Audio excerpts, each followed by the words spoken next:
Right breaking చేస్తున్నాం. తెలంగాణలో municipal ఎన్నికల సందడి మొదలైంది. నేడు రాష్ట్ర వ్యాప్తంగా మొత్తం 7 కార్పొరేషన్లో 116 మున్సిపాలిటీలో పోలింగ్ జరగనుంది. ఉదయం 7 గంటలకు ప్రారంభమయ్యే పోలింగ్ సాయంత్రం 5 గంటల వరకు కొనసాగనుంది. రాష్ట్ర వ్యాప్తంగా మున్సిపల్ ఎన్నికల పోలింగ్ కు ఎన్నికల సంఘం కట్టుదిట్టమైన ఏర్పాట్లు చేసింది.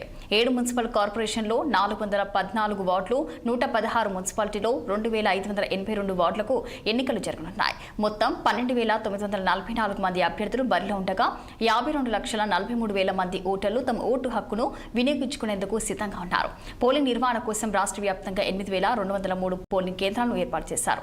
ఇప్పటికే 16,000కు పైగా బ్యాలెట్ బాక్స్లను కేంద్రాలకు తరలించారు. అన్ని కేంద్రాల్లో వెబ్ కాస్టింగ్ సదుపాయం కల్పించారు. 14 వార్డు ఏకగ్రీవం కాగా 1 వార్డు ఎన్నిక వాయిదా పడింది. ఓటర్లు ఎన్నికల సంఘం సూచించిన 12 రకాల గుర్తింపు పత్రాల్లో ఏదైనా ఒకటి వెంట తీసుకురావాలని అధికారులు సూచిస్తున్నారు. ప్రశాంత వాతావరణంలో స్వేచ్ఛగా ఓటు హక్కు వినియోగించుకోవాలని పిలుపునిచ్చారు. ఇదే అంశానికి సంబంధించి మరింత సమాచారం మా స్పెషల్ కరెస్పాండెంట్ కృష్ణహరి లైవ్ లో అందించేందుకు సిద్ధంగా ఉన్నారు. చెప్పండి కృష్ణహరి, మరి ప్రస్తుతం మున్సిపల్ పోలింగ్ కి సంబంధించి ఎలా జరుగుతున్నాయి, మరి దీనికి సంబంధించి పూర్తి డీటెయిల్స్ ఏంటి?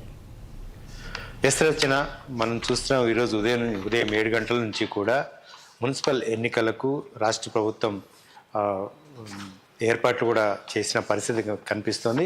ఎక్కడ కూడా ఎలాంటి అవాంఛనీయ సంఘటనలు జరగకుండా కట్టుదిట్టమైన భద్రతా ఏర్పాట్లు కూడా చేసిన పరిస్థితి కనిపిస్తోంది. చూస్తున్నాం గ్రామానికి సంబంధించిన గ్రామ వాతావరణంలో జరిగే ఎన్నికలు కాబట్టి కొంత ఆధిపత్య పోరు ఉంటుంది. పై చేయి సాధించేందుకు కూడా గ్రామ స్థాయిలో ఇటు నాయకులు కానీ, వార్డు మెంబర్లు కానీ, స్థానిక నాయకత్వం కానీ పోటీ పడుతుంటుంది. ఈ నేపథ్యంలో కొంత ఘర్షణ చెలరేగే అవకాశం ఉంది. ఇలాంటి నివారించేందుకు కూడా పోలీసులు గట్టి బందోబస్తు ఏర్పాటు చేసిన పరిస్థితి కనిపిస్తుంది. 116 మున్సిపాలిటీల్లో 2,585 వార్డులకి ఎన్నికలు జరగబోతున్నాయి. ప్రతి వార్డు దగ్గర వెబ్ కాస్టింగ్ పెట్టారు.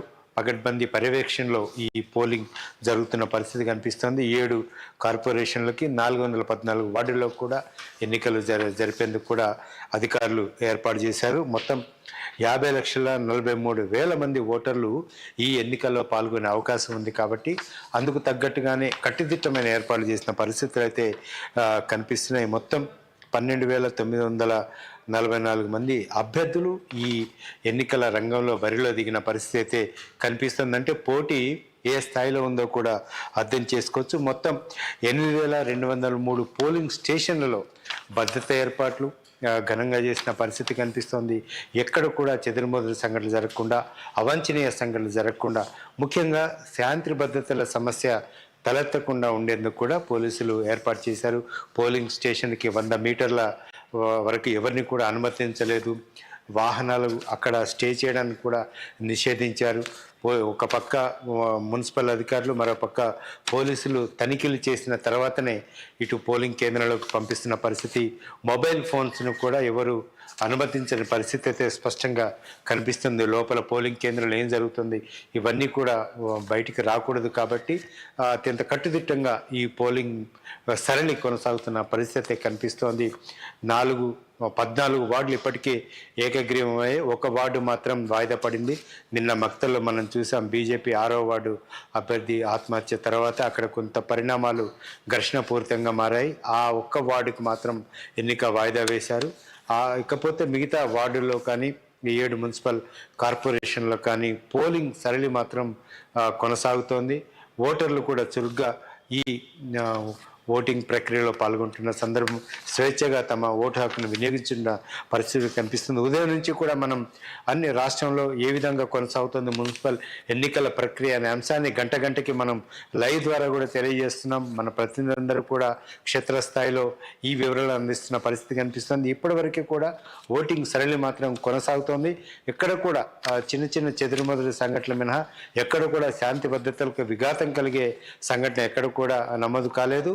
ఓటింగ్ ప్రక్రియ మాత్రం కొనసాగుతుంది.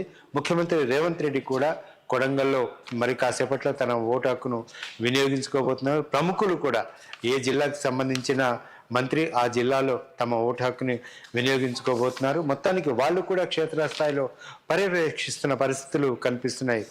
ఎక్కడ కూడా ఇటు అధికార పార్టీకి కానీ ప్రతిపక్ష పార్టీకి కానీ ఎక్కడ కూడా ఈ ఓటర్లను ప్రలోభపెట్టే కార్యక్రమాలకు కూడా పోలీసులు పర్యవేక్షిస్తున్న పరిస్థితి కనిపిస్తుంది. మొత్తానికి 116 మున్సిపాలిటీలు అట్లాగే 7 కార్పొరేషన్లు జరుగుతున్న ఎన్నికలు ఇటు ఒక సామరస్య వాతావరణంలో కొనసాగుతున్న పరిస్థితి కనిపిస్తోంది. రచన.